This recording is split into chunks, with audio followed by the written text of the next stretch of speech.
Right now we are starting off at number 10 and we have the Gasman. This one comes from Ligamentary. She said when she was 12 she was left home alone with her sister for the weekend. One night she was waiting for her friend for a sleepover when there was a knock at the door. It was a man with a clipboard who wanted to check the gas meter. She was disappointed that it wasn't her friend and simply said, "Yeah, sure, whatever you need to do." She didn't notice at the time, but the man wasn't wearing an official uniform. He had on a green and purple shirt with bold stripes. He went right upstairs into her room. At that moment her sister came downstairs and asked who was that at the door. She said it was the gas man and that her friend still wasn't there yet, but just as she began complaining, her sister's face turned white and she cut her off. She dragged her outside and said, "Our gas meters are outside." Her sister had a stroke of genius. She called out to a man walking by and said, "Oh Dad, it's good you're home. A man from the city is here to read the gas meters upstairs." Naturally, the man asked, "What are you talking about?" At that moment, the man in the striped shirt bolted out of the house. 3 weeks later, a girl in the community went missing. She was also home alone and police found no signs of forced entry. The girls had kept quiet until now about their experience but knew they had to come forward and help. They told their parents and the police what happened to them. The police said it was probably the same man they were after. A while later, they found the missing girl. She had been held for days and then burned alive. They never forgot what happened and what a close call it really was. Next up at number 9 now we have the boy. Can6101 said that as a kid she moved to the town of Gilbert, Arizona when it was quickly becoming a city. Her house used to just be farmland. She was the oldest of 7 kids, so the house was always noisy. At night though, it seemed to creak even though it was totally new. One night her sister had friends over for a sleepover. The conversation quickly turned to ghost stories in their bedroom. They were mainly just joking around, but then they heard something outside of their room. Her sister and her friends were a year younger, so it was on her to go and check. She crept down the hallway which opened up into the stairway. She looked down into the living room. The lights had been turned on. Strange. As she went down the steps, she noticed the back door was open and someone had walked mud into the house. She froze. Her heart began beating fast. The mud tracks zigzagged all over the floor and seemed to stop right near her. She ran back to get the others, and when she returned, the scene looked the exact same except for one difference. There, standing by the back door, was a small boy. He was wearing nothing but overalls, covered in mud, and was giving them a sad look. Then he was gone, vanished into thin air. The door slowly closed. They silently screamed back to their room, convinced that they had just seen the ghost of the farmer's son whose land the house was built on. It was a hot summer in Arizona and there was no rain to make mud. At number 8 now we have the pills. Winter Minute Rising said that as a girl she was at a sleepover at a boy's house. They stayed up watching videos and then she went to sleep on the couch. Late at night she was woken up to the sound of his dad slamming into the wall. He started screaming for his wife to bring him his pills. He screamed louder and louder. She squeezed her eyes shut and pretended to be asleep. Before long, he was screaming right in front of the couch. She still didn't react. He screamed for his pills again. All of a sudden, he stopped and muttered, "I thought you were my wife." He then stumbled off to another part of the house, gun in hand. She said that her and the guy's mother had a similar shade and length of hair. She never mentioned it or slept at that guy's house again. Next up at number 7 now, we have The Reflection. This one comes from user DarkSecret2277. He said that when he was 7 years old, his best friend Tony came for a sleepover.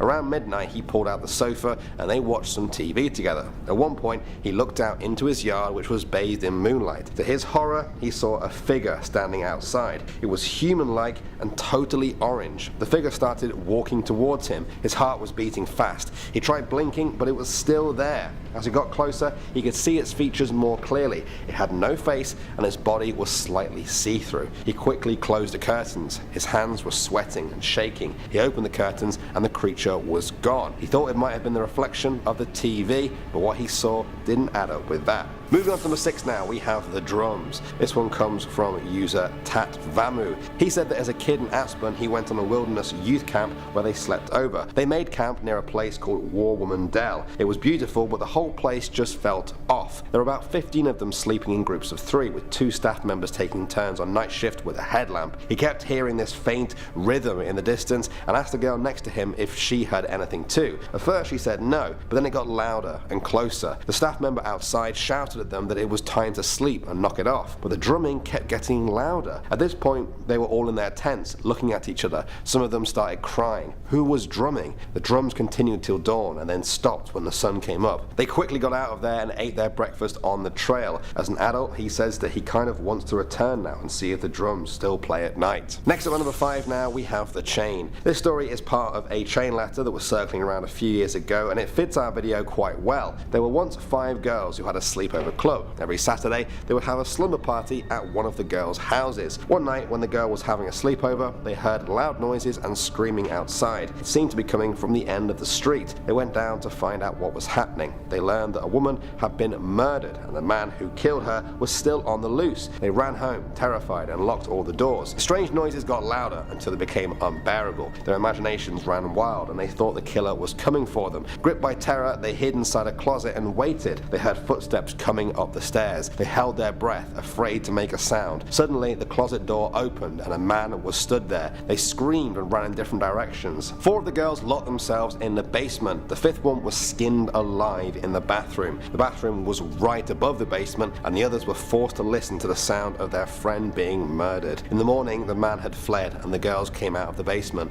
They went to the bathroom, and there, written in blood, was a final message from their friend. "How could you have let me die?" This story was part of a chain that said if you don't share it, he will come for you too. Don't worry though, guys. It's just a chain letter. Next up at number 4 now, we have the haunted house. This one comes from a girl who said she went to a sleepover at her friend's house for her birthday. Her name was Jackie. Jackie lived in a big creepy house in the woods. She didn't like that and thought she should just leave right there and then. She thought not, but would later live to regret that. The house had a big glass living room facing out into the woods. They kept thinking they could see things darting between the trees. The birthday cake seemed to blow itself out. When Jackie opened her presents, all of them stared at a spot in the room for seemingly no reason. They all just felt something was there. One girl left as she felt it was dangerous. They went to bed in the living room. While in their sleeping bags, they saw a red light in front of them. They couldn't tell where it was coming from though.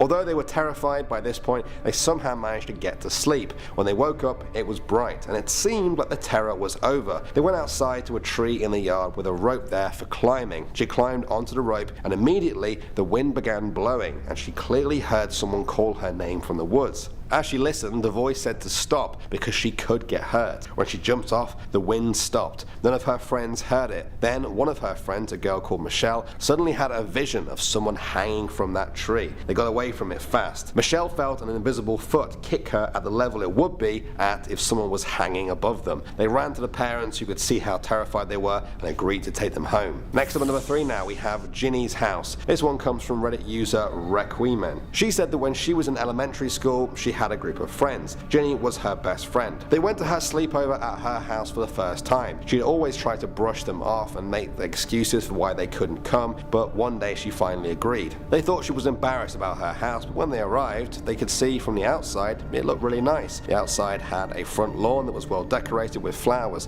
They even had a real picket fence. They asked Jenny if she was secretly rich, and she just laughed. The inside was nice too, but very bare. There was almost no furniture, and the walls looked like they'd never been touched.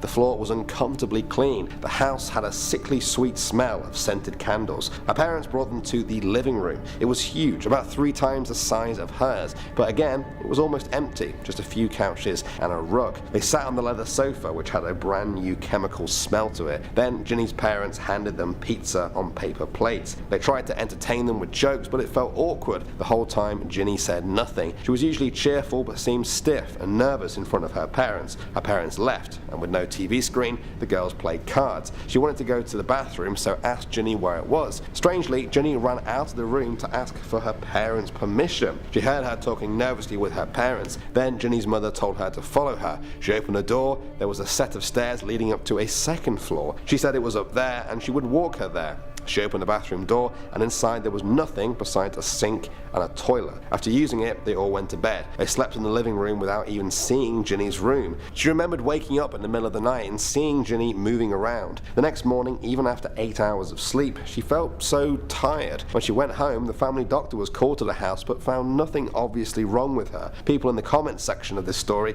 think Ginny and her family were vampires who sucked their blood, and that's why they didn't have any needs for anything except accept the basics in life. What do you guys think of that? Next up at number 2 now, we have the mobile home. This one isn't a myth, rumor or legend. It was a tragedy that happened in 2013. A fire swept through a mobile home in the town of Sherrard, Illinois. It killed 5 people, 4 of them were children having a sleepover. The victims of the blaze included an adult woman. The oldest child killed was 15 years old. The fire was reported around 1 a.m. and happened just outside of Sherrard, which is located 180 miles west of Chicago. Investigators sorted through the ruins after the fire, being careful to not disturb the remains for clues as to what sparked the blaze that reduced the structure to its steel frame. And finally, number 1 now, we have Slenderman. In January 2018, Morgan Geyser and Anissa Weir were sentenced for stabbing a classmate 19 times in order to, in their account, appease Slenderman. Fortunately, the classmate survived. She was lured out into the woods during a sleepover. All 3 girls were 12 years old at the time. That's when Morgan and Anissa attacked the victim. They believed that if they didn't do this, Slenderman would kill their families. Both girls were charged as adults with first-degree attempted murder, but found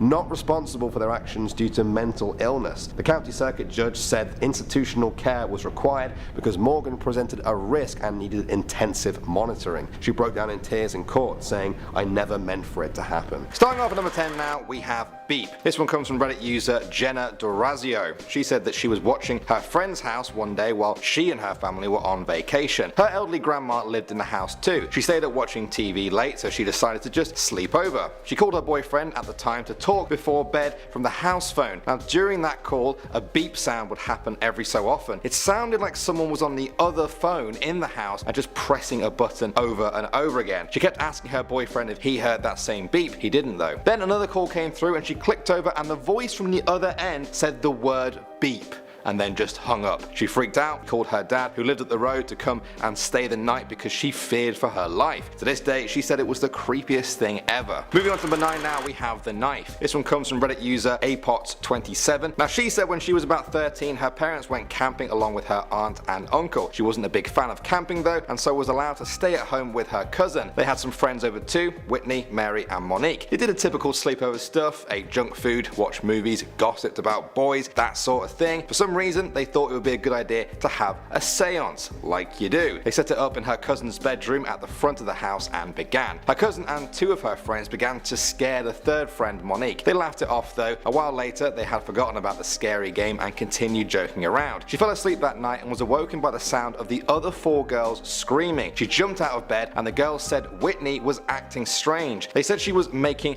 unearthly sounds and wielding a knife. They all scrambled to the front door, which was Martina's bedroom, and then rushed out of the door and into the light of sunrise. They ran down the street with Whitney chasing them, slashing the knife in the air. Eventually they ducked into a post office and lay flat on the floor. They could hear Whitney calling out to them as she stepped on the gravel road outside. Eventually she left them alone though, and the girls were able to get help. To this day, they still believe Whitney was affected by their little seance session. Next up at number 8 now, we have the Fright. This one comes from Reddit user Torvan. Now she said that when she was 15, she and some friends were having a sleepover. One of her friends, Steph, was always very rough with the other girls. That night, she, Steph and the other girls began chasing each other just as a bit of fun. Soon though, Steph got too rough and tackled her to the ground and pinned her there. She was genuinely a bit scared, and the other girls started to notice that it was a little bit too close for comfort. They grabbed Steph's limbs, tying her arms behind her and her legs together. It took 20 minutes because she was strong and struggled. When they had succeeded, they proceeded to watch some TV. Somehow though, she escaped. They ran upstairs, 3 girls got to the bedroom and she ran to the bathroom. She locked herself inside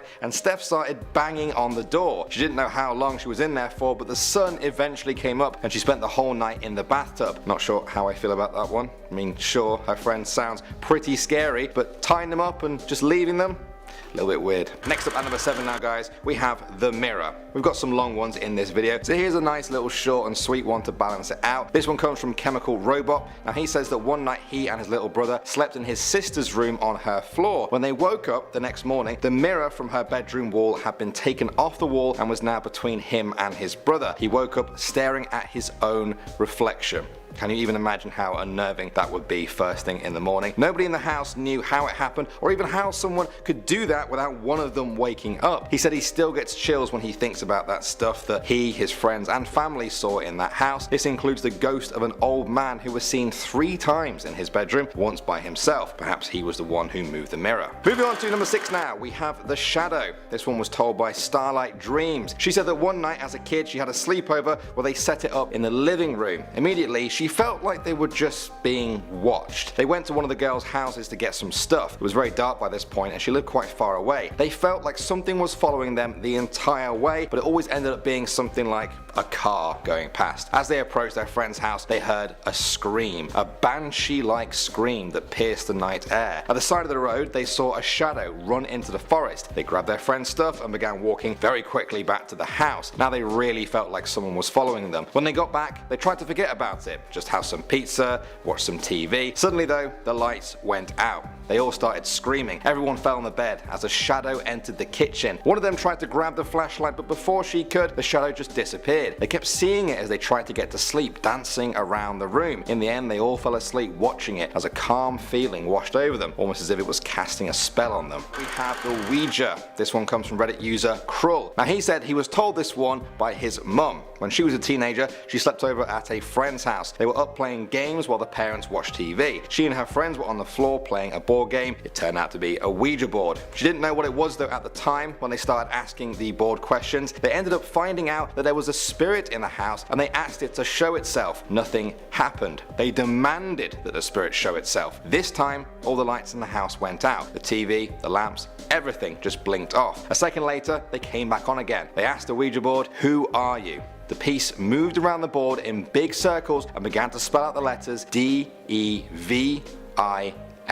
This can't be real, they thought. They asked the devil to show itself. After a few moments, the TV just goes out. In the reflection of the TV, sitting in the living room next to them was the shape of something dark, sitting right next to them. The house went cold, so cold. They stopped the game immediately and never looked back. Next up at number 4 now, we have the sandwich. This one comes from Reddit user Necronym. She said that when she was around 11 or 12, she lived with her grandparents. They were always away for their anniversary and so she was allowed to have a friend over for the weekend. They trusted him enough to not give him a babysitter. This was quite a lot of trust seeing as they lived way out in the mountains. Their closest neighbor was about a mile away. That night she and her friends were playing Guitar Hero at about midnight when they heard noises coming from the kitchen. They presumed it was just the cats messing around and ignored it at first. A few minutes later though, the noise happened again and this time it was louder. It sounded like jars clanking and silverware bashing together. They both walked into the hallway and could see that there was someone in the kitchen. There was the shadow figure of a man standing in front of the fridge. They looked at each other, not quite sure what to do. The man was in between them and the phone. Then her friend just spoke up and calmly said, "Hey, who are you?" She said it so calmly that it scared the man. He dropped all of the stuff he had in his arms and ran straight out of the house and into the darkness. They called the police. It turns out the strange man had been making a sandwich in the fridge and the police never figured out who he was. Moving on to number 3 now, we have Freedom. This one comes from Mount Lover Girl. She said that when she was younger, her friend invited her to a birthday sleepover with 3 other mutual friends. The 5 of them were messing around, having fun, sharing ghost stories, some of them real, some of them not. One of the girls, Jody, began telling her story and at that moment there was a bang at the door. They were all scared because the parents of the house had gone out for the night so they were home alone. They decided to lock all the doors and windows and then meet back in the room they slept in. Jody didn't come back though and when they returned they found that a window in the room was open. They assumed Jody just went out to try and scare them. If that was true, it was working. They checked out the window and no one was out there so they locked it. They checked the whole house downstairs and then they heard screeching. They went into the room that they thought it was coming from and there was Jody trying to shut a window that screeched when it grinded along the bottom. When they all tried to shut it though, nothing happened. Suddenly the bang on the door happened again. When they opened it though, nobody was there. It must just have been a tree branch banging in the wind. Just as the door closed though, they heard a whisper, very low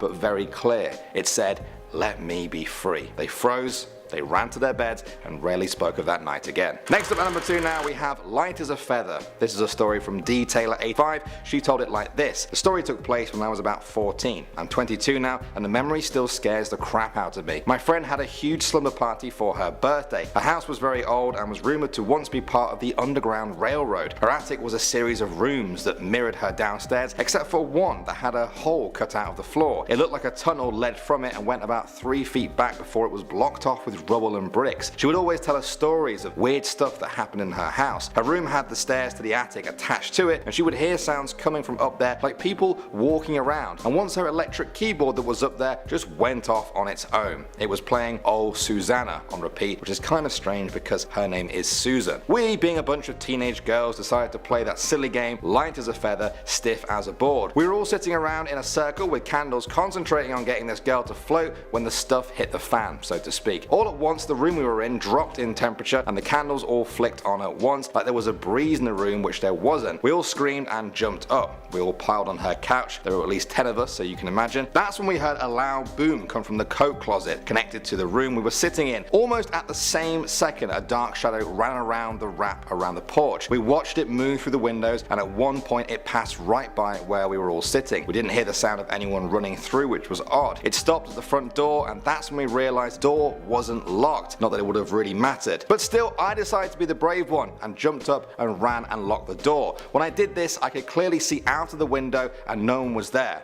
Human at least. I flicked on the light on the back of the couch and slowly we got our nerves back. Eventually we opened the door to the coat room and saw that her coat rack had been knocked over by something. None of us slept that night and needless to say I never spent the night at her house again. And finally at number 1 now we have the creeper. This one came from JS Child, who told it like this. One night my sisters had a slumber party. I was probably like 6 or 8 then. They were all up watching TV in our living room. Our living room is fully open and had a dining room at one end with only a couch separating the 2 areas. Besides the dining room was a big sliding glass door that led to our deck. Well, I had been harassing my sisters and their friends, bugging them. They were all 5 to 7 years older than me while they watched TV when I went into the kitchen and got a drink. The lights were all out in the rooms, just the TV on, but the outside deck had a light on. As I walked back from the kitchen into the dining room, I saw a large man standing on our back deck. Just standing there, not walking around. I didn't think he could see us. The curtain was drawn, but there must have been a gap in the curtains he could see in through. I just froze there for a second, terrified. Then I walked fast to my oldest sister and told her someone is watching us. At first she thinks I'm joking,